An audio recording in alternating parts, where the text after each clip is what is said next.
The week before, I guess the week before last, I was sitting going through some videos, 6 or 7 of them. I think Jason Morak had one, and Nabil, and 6 or 8 other people, each of which was kind of an instructional video about EVs, followed by the announcement of a product that was available that they would sell. And it dawned on me that half of our viewership is still looking for an entrepreneurial opportunity and have decided that it's doing videos about EVs and selling components. And they all want to be me. 2 years ago, it was all about conversion shops, converting vehicles for people, which again didn't work out too well. The desire for entrepreneurial opportunity is apparently still quite alive among many of you, and there's a little disconnect here that's going on. You're apparently struggling to find opportunities. I'm walking into the shop each day absolutely paralyzed to immobility and kind of a super inefficiency because of all the opportunity laying in the shop. I feel like the only savage on the buffalo hunt. We're supposed to be doing publication that mirrors what's going on so you can see it. We were dragged into component sales, and now we're dragged into product development. We are essentially forming a global product development team with Ed Clausen and Paulo and Kelso and Colin Kidder and Anna Kloppenborg and so forth. And we've got 8 different products in development right now. I can't do everything. And while you're looking for something to do, this is very frustrating for me. So a couple of items. Every generation has their frontier of opportunity. In the 1880s, it was railroads. George Westinghouse didn't have the money to go start a railroad. And so he didn't start a shop converting wagons to railroads for people. And he didn't do a newspaper about railroads, but he went and found a little niche with brakes for railroads. And railroads didn't even know they needed brakes. And he made some, and then it became apparent that there was no need to suffer this carnage of dead trainmen and dead passengers from railroad wrecks. And eventually all railroads adopted it, and that's where his original fortune came from, before he did the electrical thing. And this usually starts with some disruptive innovation, and I think the electric car and Elon Musk and so forth is the disruptive innovation. But you have to be able to see big things in little things. And you're walking right past acres of diamonds in your own backyard. Now, 5 years ago, we came out of a garage with one electric car. We didn't even invent it. A guy named Gavin in New Zealand did a series of videos on how he put together an electric car. It was kind of a junky electric car. In the end, it wouldn't pass the road test because of frame rust. So he sold it off, took his wife to Tahiti for one weekend on the proceeds, and gave it up completely and left. And so we started doing that. Where was the fortune in doing videos for electric cars in 2009? Well, it's not always going to be that way. And as you see it today, it's not always going to be this way. But there's dozens of things that we need. And any of them is something that could be developed. Where's the market for it? Where are the millions desperate to send you money to get it? Well, they don't know about it yet, because you haven't done it yet. And so you have to be able to see possibilities in the future, in kind of you have to look at the embryo and understand it'll be an elephant someday. And if you can't see that, you're not going to pick up on the areas of opportunity. boats, we're kind of keen on boats these days. I'd really like to make a boat and sell it. Now, that would be like the 6th or 8th thing we're doing. But it's because you don't need a boat. And the price of a boat is pretty clearly defined at somewhere between $350 and $4.5 billion. Hazard Dynamics went broke. They took a vehicle that's $23,000, added some batteries and electric motor, and tried to sell it for $58,000. The problem is the value of the vehicle was already defined at $23,000. I can buy 2 of them and have $12,000 to spend on gasoline for $58,000. Would you believe it didn't work? By the way, I've got one of their vans. It's delightful in all respects. We love it. We've never had to do anything to it. It just goes and goes. It's like the Energizer Bunny. But it was kind of a defined value proposition that they're trying to redefine at 2.5 times what it is. That's a little bit hard to sell. Boats, not so much. A boat falls somewhere between $350 and $4.5 billion, and nobody needs one. You only buy one if you want one. So we're kind of a boat team right now, and it's kind of cool. I'd like to ask Brian and Anna to come up, and this isn't going to be a presentation, just whatever questions you have about boats and about what they're doing. They're both entrepreneurs, by the way, and successful ones. So if that's what you want to be, go talk to somebody that does that. And so you kind of do double duty here. I'm not really going to participate. Maybe I'll help you with the questions. And let's get, have you both got mics? Yes, sir. All right, okay. So this is your boat panel. The 2 guys here who have been in a boat with an electric motor, and address any questions you might have, and I'll try to help answer where it's useful, but more likely try to help and if I repeat the questions and maybe help with that. And you guys party like rock stars. Yes. Why don't each of you make a brief 5-minute statement of your relation with boats, motors, and so forth? They already know. You can give it a presentation, but just to get it off the ground. Okay, well, like we kind of got into just now, it started as a very intensive personal project, and just over the great response, it's grown into this great thing, and here we are. Yeah, for me, I've run around boats. My parents got our first boat, family boat, when I was probably 5 years old. I started water skiing at 8 years old. In my adult life, my wife and I bought our first boat probably about 20 years ago, and I've owned 7 boats since then, of all different shapes and sizes. Right now, my personal family boat is a 28-foot Magic performance deck boat that does 76 miles an hour and has a 525 horsepower engine in it, and gets about 2 miles to the gallon fuel mileage.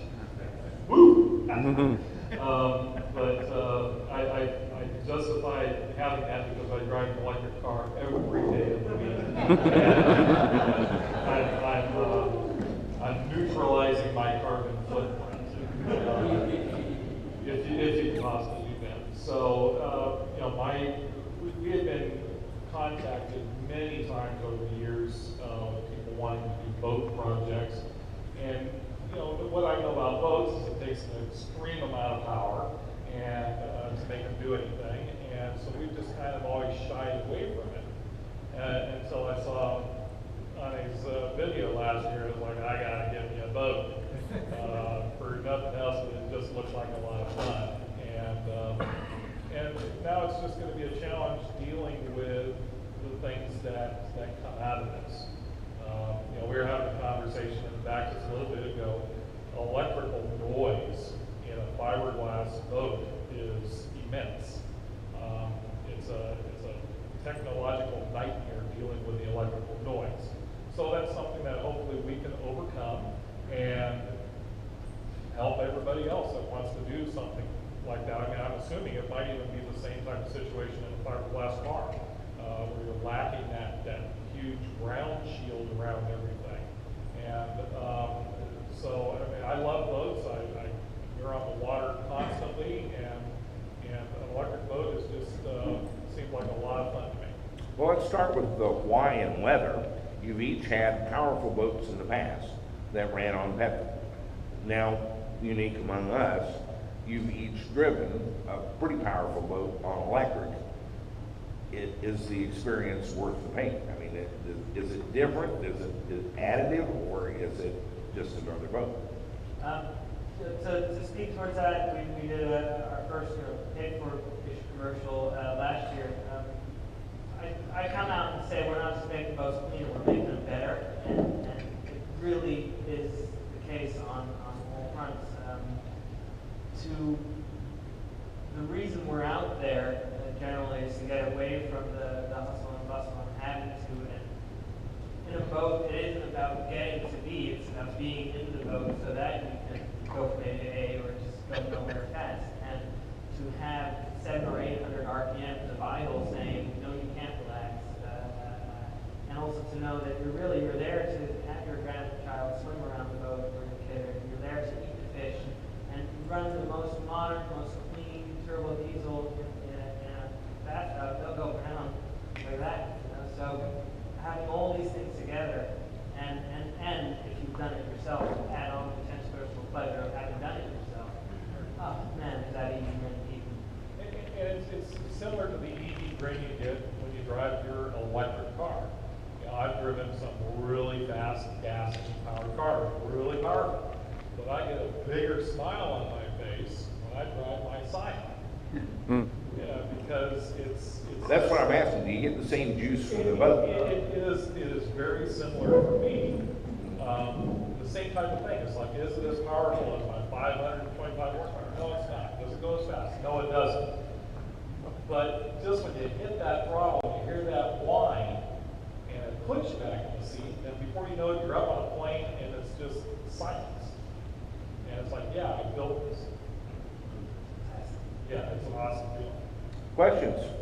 So you were saying something about electrical noise in fiberglass boats because there's nothing to conduct the emissions away. I have a little experience with carbon in cars, with a full carbon bubble around you. Let's say key a 2-watt UHF radio in there, and it shuts all your electronics down because now you've got a carbon enclosure. This carbon's conductive. It creates a Faraday cage with your electrical noise keeping in. So theoretically, maybe you put carbon on the inside of your area because that'll create a conductive shield. Right, and this is something that we're not sure what the solution is yet. You may have to trail a ground strap through the water. Well, yeah, and actually that may not be too far from the truth. We had actually heard from a guy that was, big in the boats and had dealt with boat noise. He says as soon as the thing hits the water, it's going to go away. And we didn't have that experience. So, there can be, as far as motor controllers are fine. We're having mainly the issue on the acuities themselves, but it's only ones we're under power. So, we just haven't had the opportunity yet to really dig into it. We're doing all the shielding of cabling, all that stuff, and we're just getting nowhere there. But, who knows, it may be something like what you're describing, or embedding a stainless steel screen in the fiberglass or something along those lines. Who would react to that? Who would react to that? Questions? I realize it's still early on the experience curve, but you all have both lived boats your whole lives and understand and live with them. Do you have any sense of what the maybe the total cost of ownership kind of experience might be electric versus what you've normally been used to living with boats over the years, and infrastructural, are there any opportunities that lend themselves to, I know most of the live docks will have, power and support for that, and at least the non-commercial stuff, I know from a casual observer, the boats would mainly spend their lives sitting somewhere and not really actively going, so you don't need fast charging or anything like that. But is there anything that jumps out at you that really is very different between those two worlds? Well, just from the first response we're getting, you are saying, it is early in the game, but there are a few things that help us to offset what you would see the car as being the premium price of buying, and then over hopefully recouping over time ownership. The thing is that automotive blocks are made in such large numbers that the price points are very effective. Most marine blocks are automotive blocks on steroids, so they have to recondition a lot of the money that makes us a modern turbo diesel block, which would be the other option for both us being repowered that we might be even amazed of doing. The price premium for electric is not so much extra. A modern turbo diesel block will quickly run you between 12 and 17,000 euros. So I only need a couple thousand extra, and now I've added batteries in that same price. Also, exactly, a lot of these boats are being used during the summer season, but there's no way that you can keep the boat for next summer without spending money during the winter to have it out and have it rain and have it, so there's a much higher cost of service that is continually lived these things on. So those two economic figures help towards this total cost of ownership, but I can't give you a spreadsheet and say you're going to make your money back. Now, I don't know what the payback period is on a boat. Let me add a couple of things. What do you guys pay for gasoline for your cars? That was gonna be my, yeah. Now, what do you pay for the boat at the marina? Right, yeah. well, 7, 8? We're at the You pay whatever they ask, but what is that? At Marina, yeah, we're 9 on the road now. So then is there an experience or availability difference? Here in the United States, you no longer will see a boat slip without 240 volts. Right. They don't exist. Yeah, and I think that it might be surprising how quick the payback is. I mean, I just said they're paying $11 a gallon for diesel in Amsterdam. On the water here, we're probably paying $5 or $5.50 a gallon at the local marina. And when you figure, we're targeting these boats that are low speed, so they're idling a lot of cruising time. They're burning, 3 or 4 gallons an hour of fuel. Where the electric, you're using 2 or 3 kilowatts, and that costs you, 10 or 20 cents a kilowatt hour. So I think it's gonna pay back pretty quick. Is there a reduction in the amount of planning or worry with respect to the electric boat? Can you on a whim do something much easier with less planning, or where you're going to get your fuel, or how do you plan your day around your fuel burn? Are any of those factors that enter into any of this as well? You're talking about Where we have a drain down starter battery to where your motor wouldn't start. Yeah, so you're talking about range anxiety type. No, I'm not. I'm actually talking about, like where I live, you'll call up the marina and they'll have the boat up in a rack. And they'll tell you in a half hour, an hour, they'll have it down the rack and fuel it to you. You don't mind paying the premium for that service. But then there's other costs and issues involved in maintaining the motor, keeping everything up to snuff. Where do you get your fuel and how do you range it? Where are they going to be and when are they going to be there? To answer that part of it, it is true that by now in Holland, you really have to plan where you're going to get your diesel on the water. And that was it's getting like- harder and harder. And there's infrastructure of electricity everywhere. So in that sense, it is easier to gas up or electrify up than it is to, because otherwise you're carrying in diesel and nobody loves that.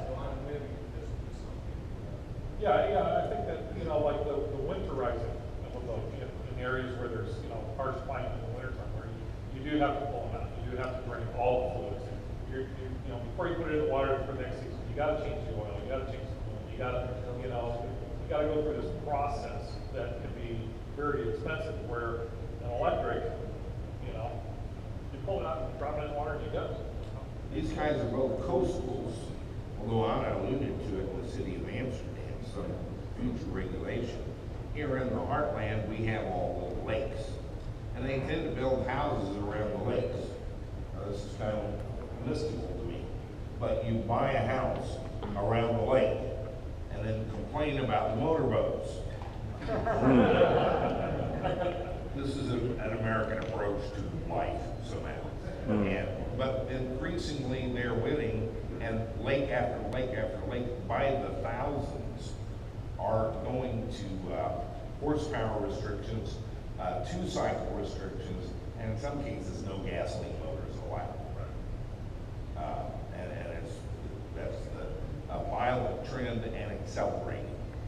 there's literally thousands of lakes you can't put a work cruiser on. Right. And also even, Port of LA is starting to have restrictions, emission restrictions. We're hearing from Seattle, where pleasure boats are gonna have to start meeting On emissions. coastal bays. Yes. Oh, wow. On the ocean. Because of the smog is 90 times greater in the port area than it is within the city of LA. Because you've got not only the ships that are coming in, but you also have all the diesel trucks. So there's a big push to reduce the emissions in the port areas, not only on the water, but also on the land. And so they're starting, they're kind of picking on the boats first, I think it is, where they're making them clean them up. Actually, Jeff Southern's the first guy in a key on the electric boat. Jeff, could you stand up and give us a little bit of your take on Tracy, get him a microphone? He was doing electric outboards 8 or 9 years ago. And by the way, Jeff, that's He should be up here now. Right? Yeah, you really should. I started 2 weeks ago. He's actually gonna do the build on my aristocrat. I'm in over my head, and he volunteered, and so he's gonna actually do the aristocrat build. And but he was doing electric outboards. When did you start that? I actually built the first one in 1999. That was 17 years ago.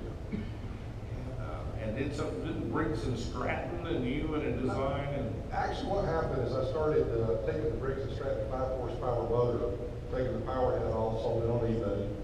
And then I took their E-Tech motor, which was in their electric lawnmowers, put it on top of it, and put a 48-volt lead acid battery pack together, and drove little fishing boats. So you had an entirely Briggs and Stratton outboard motor that they didn't know about. Correct. And they saw it, and they said, well, that looks like a pretty good idea, so they decided to start building it themselves. I kept trying to explain to them that if I sold 10 a month, I was deliriously happy. If they sold 10 a month, to be a miserable failure. So they did. They hung in there for about 2 or 3 years, and then finally gave it up. And then the Parson Marine is what came out of that basic design. They were kind of nice to me. They gave me about 12 or so of the first motors they produced, and let me do whatever I wanted. I just wound up selling most of them off because I like the ones I built better. They used a brush motor. They had a lot more important than their early brushless motors did. They didn't overheat. All right, more questions? John had a question. All right. Richard, you got another microphone? Let's make it happen, buddy. Give it up, old man. He's gonna like Get it up. Let me ask one quick question. How big of a motor do you think you're gonna have to put in those big sightseeing canal? Okay, so right now they'll generally have a 70 horsepower diesel, but we don't need 70 horsepower continuous rating to replace that. The real reason I have this power is A, for low RPM maneuvering so it won't stall, and B, that they have this regulation that whatever boat they run commercially, it has to be able to stop at 2 boat lengths. So they need a certain amount of full power reverse. I think that the new line of AC 75, 76, 144 will probably do it. That, or we're actually, I haven't shown you a picture setup, but we have a new belt drive setup, 2 belts to 1 shaft, so 2 motors. And the boat would still run on 1, and they love the whole idea, but doesn't seem they'll never need 2 motors at the same time. But I think that power level is fine. Yeah, it doesn't take a lot of power to push a boat through water at really low speed. It's just like try to accelerate it. It just the curve is enormous. Trace outside, I said, man, I was really disappointed. They never did tell me how long it would run. I said, well, actually, they did trace several times. He said, no, they never did put up the number how long it would run. They had the list of powers. You have your battery pack. But yeah, at 3 or 4 knots, it's a couple of kilowatts. You can ride for 2 days. And if you want to go 46 miles an hour, it's 18 to 20 minutes. It's something in You're between lucky. there. You're lucky, yeah. On our boat, we figured that at 30 miles an hour, we've got about 20 minutes of runtime. So, not very much. And at 6 miles an hour, You got hours. More so than the car, it's how you drive it. Mr. Mayor? I was just thinking it was some sort of low speed boat thing in a water park or something that you could sell 100 of them to. Anyway, on your belt Yeah. system, can you tell me, it looks pretty beefy, Yes. and you've got quite a lot of torque electric motors on. What is a standard off-the-shelf kind of range of horsepower? They probably don't rate them in torque, but what the rate do they? So what's the standard off-the-shelf range of available bands Right. in torque and horsepower? And what's the minimum ID the diameter of pulley that would get better on? I'm not going to be able to have all the answers for you, but this belt, the 2-to-1, can do 200 Newton meter on the motor side, and then so that up to 400 Newton meter drive shaft side. There's a certain amount of weight that it pulls on. It needs to talk to the guys from HPDS, how comfortable they are, what pull weights and that kind of thing, and we might have that little pulley housing. So there's some future stuff. The 3-to-1 wheel, we had to take a different belt, a beefier belt, because you're putting it in a heavier boat. It's not just how much torque can the motor produce, it's how much weight are you pushing that torque against that'll define how much pressure that belt sees. So we have an off-the-shelf offering here, and then the bigger belt goes up to 300 Newton meters, so up to 2,000 Newton meter continuous rating. And that's why everything's rather beefy, and we just bought what's there off the shelf. You know, there's a lot of room for improvement. And so that second one you mentioned is what's the span? The bigger ones than that, or just put it more in parallel, or? Yeah, so there's definitely the option of a couple of those belts in one shaft and a couple of motors, and there are bigger ones than that. So because we're only just starting to taste what there is out there in commercial boat plants. Things are made big and beefy for boats, so they're not stuff there. Second question was back when I was trying to think about coupling two motors together, motor coupling, and the small 1-1/8 shaft on the back of the warp 11s was problematic. And I looked at bolt couplers, both drive shaft couplers, the vibration one was about 13 or 14 volts around, it's about that big around, so like a 1.5-inch disc vibration. Like in case you ever hit a black, Yeah. going down, that thing takes that out. Have you explored that? Yeah, so say on the ones that were, like on the Joni, I decided from the marine reverse to go straight to the shaft. And the flange coupling that I needed there was $100, and for I think about $550, I could have gotten a longer one with the rubber. There's a company called Senta that does Sentaflex. They're really big. They've been working with me and trying. Sometimes it's a space issue. These products are there, and I hope next year to have more towards that. And any of these questions, I can get you in contact with people that actually know. And what is the thrust load compensate the thrust bearing?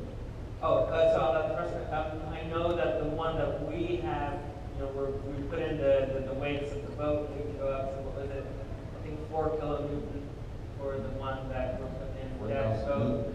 And then the one that goes into the heavy boat that we did with the big wheel went, I think, up either 8 or 12. 12,000. Yeah, I think it was 12, but I would love to give you an answer to the email with these questions and the actual figures for you. John, I can tell you in industrial applications on hydraulic or plastic extrusion machines, we go up to 1,000 horsepower on these things. There's some big ones out there. That was a great question. I figured you was going to ask how we make the boat go 200 miles an hour. Wait. What's the drag at 200 miles an hour? A lot. Add wings. Oh, can you hover? Can you exactly hover? You got the whole hover. Enjoy the fun.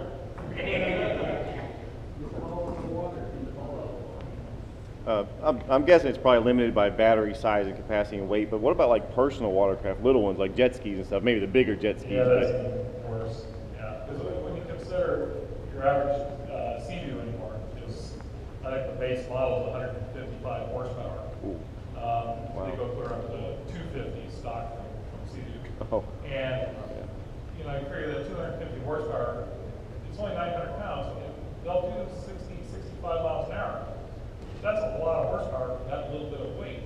So you figure you put an electric motor in there, and so, okay, you put a dual 35 there, if you can fit it, that gives you, 150 horsepower. So now you gotta feed that thing with juice. Yeah. And, if you pack the thing full of these guys here, you got a couple of minutes. And I've heard of people trying it, but nobody's had any success. Because I know they tried to do some snow machines up in Alaska with them, but Yeah, we actually supplied a bunch of drive systems for the Olympics that were in Vancouver, where they built some electric snowmobiles, and they had pretty good success with it. I don't think they were trying to go very fast. or far. And the main thing about personal watercraft is people want to go fast. And Not that's- necessarily. We recently ran a video. I thought it was the ultimate personal watercraft. Does anybody remember the guy Yeah. eating his lunch? 112-volt battery. He was styling, man. I saw a guy at the ramp at this little lake, it's just 800 acres, it's a pretty good sized lake. He pulls up in his truck, pops it up, pulls the battery out of his truck, puts it in his boat, trolling motor, takes off, go fishing all day, and he comes back and just won't break his truck. And it's Paddle.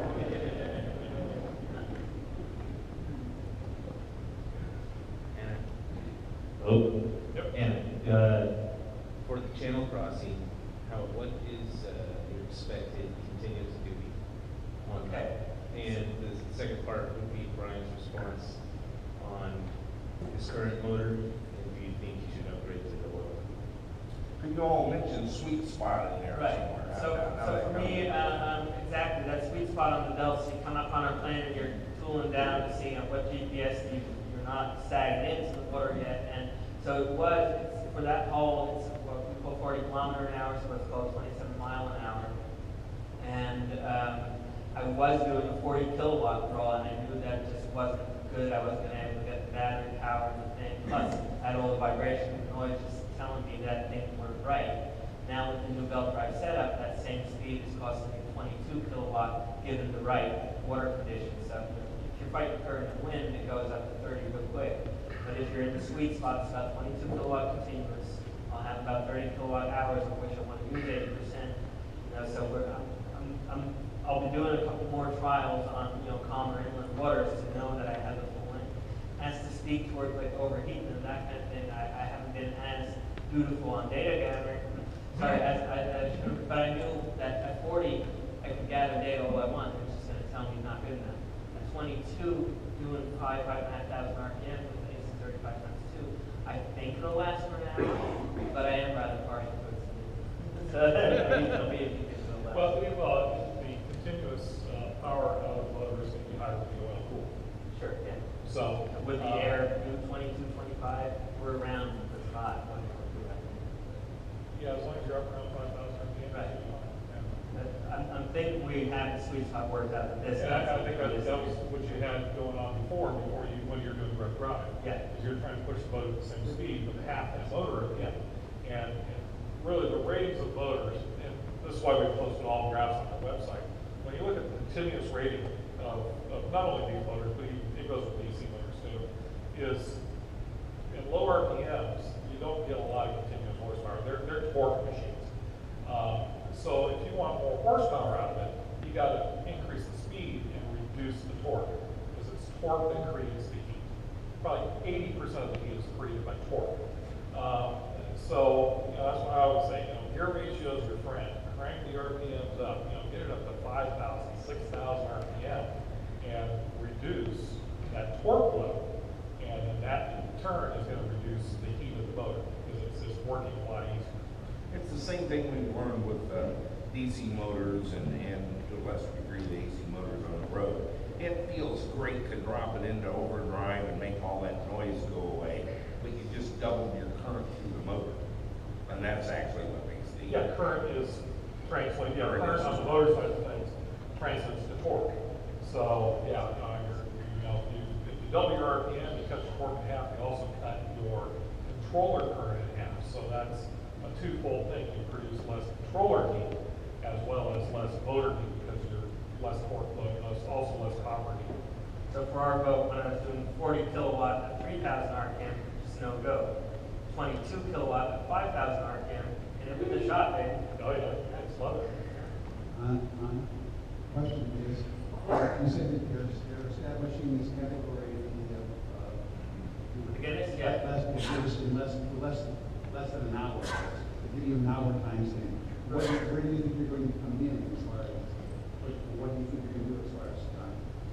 So yeah, you know, the trick about doing this small boat, big water is that you take perfect, or an already, you know, forecasted perfect week, and you sit there for a week waiting for that moment at 5 o'clock in the morning, current's doing what you want, the wind is not there, and then I should get there between 50 and 55 minutes. Anything goes wrong, it goes, not only does it go up to an hour and 15, I just wouldn't have the battery to make it. So I'll be slowing down and I might not make that hour mark. It'll still look great on video and then we'll have another reason to come back. I was gonna say, much over an hour and we're in the Gilligan's Island and kind of lost. We'll probably rent a small aircraft carrier for the quadrocopter video cameras. So we'll be able to find it. But it would be a little embarrassing to stop 3/4 of a mile from the cliffs of Dover.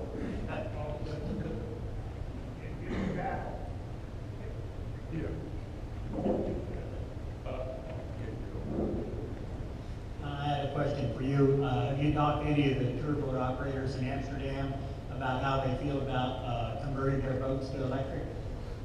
Well, yeah, absolutely. They've talked to him. Yeah, exactly. You know, we've been able to assist on a few builds of the really smaller, what we call the saloon boats, about 6 to 8 people can have dinner on them, because, you know, you want to be able to have some bad weather boats out there, most of that bad weather. But, you know, for us, the real prize is doing the larger commercial boats. And so far, I knew that my complete offering, both on the drivetrain side and also on the certification side, wasn't up to spec yet. Now that it is, you know, we have 3 very serious candidates for doing larger size boats before the year is out. And I hope to present to you all first 3 segments in the next year or 5. The larger boats have some peculiar issues, what you would call on a boat, I guess, OEL power. Yes. They need AC power for the kitchen and the lights and so forth, and there's sort of regulations that they have so much and back up, and so they're a little dicey whether they can, you know, how to put all that together. But I have talked gen sets, but we have a few of those that work as well. it's in inverters and things, so on your high voltage Just tank. have a solar panel. Yeah, we've got a lot of shade. Greenwashing. Done. On the EMI certification you talked about, does it apply to all products from the sub-suppliers, or is it just your product? Okay, so the way it works is that you get a certification for a certain amount of products, and we try to stretch it a little so that we can get, you know, more HPS motors in for the same certification buck. I've gone through the report. I paid for it. I can't really read it. But it is, yes, it's transferable. So we have a manual that states how to install a certain system to the compliance norm. Then we give you a certification with the serial number of your motor and that we sold it to you. But we never mail you the full report. You just tell us who is your certification, who checks your boats, who checks your car, and then I mail it to that organization. Did you add parts to that? Was there like Yes. a silver box around it? Yes, so all the pre-charge relays, all the motor terminals, nothing can be exposed, everything's in a metal box, taken out. And there is some local knowledge now, in spite of the European Union, Kelso and Paulo telling in Portugal, all the components can be certified. You still have to certify the whole car. In the United Kingdom, you don't have to certify anything that will even operate. It's Lucas, so there is some local knowledge here, but Germany, Sweden, and that The was, Northwest is kind of, I'll be covered with this, we still need some work on the CE side of it, What was the number of the box? don't know, but if you email, I'll be Big box? stainless steel. one more and then a break. Yeah, this is a question for Rick Ridley of mine. It's about the HPV's motors in general. I see there's a lot of talk about just going to larger and larger size motors, like how the HPEV's line went from topping off the AC50 and now with the 75 and the 35 duals motors.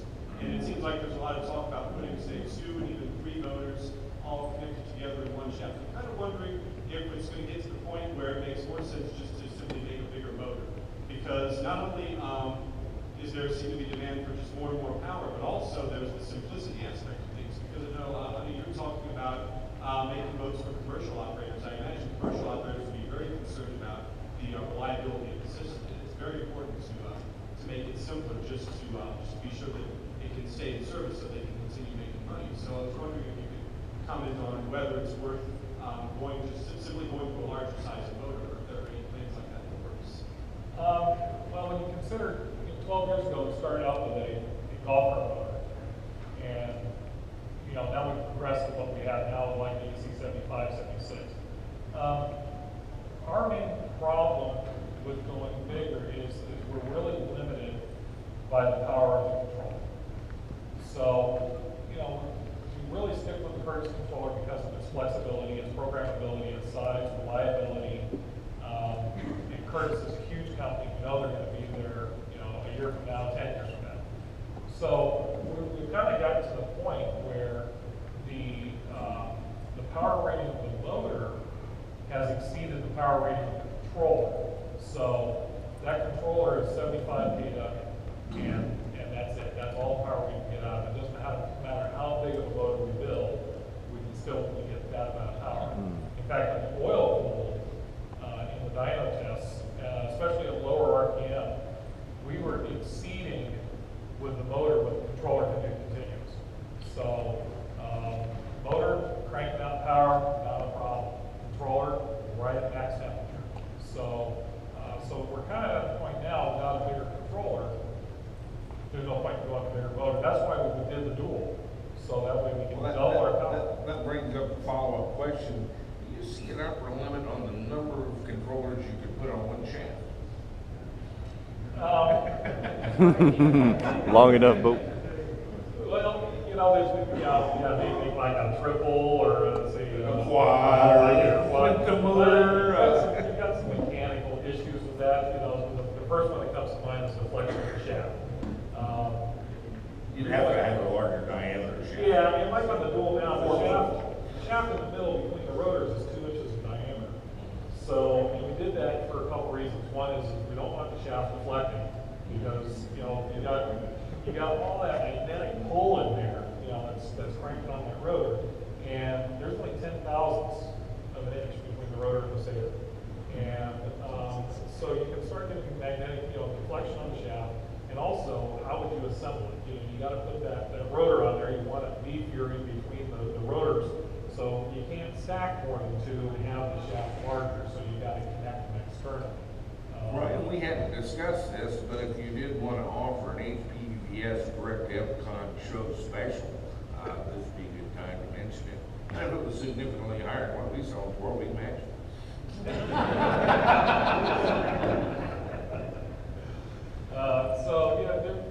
We actually, I left here last year with a concept, and I got my guys together at the shop, and it kind of grew out of a quick sketch of the concept that I wanted to try, and that is to make a stackable motor, is to where you got, like I said, where you got your first motor, and then you just bolt to the back end of another motor, and everything's sliding together, and you just keep on stacking them. So you can do 2, 3, 4, 6,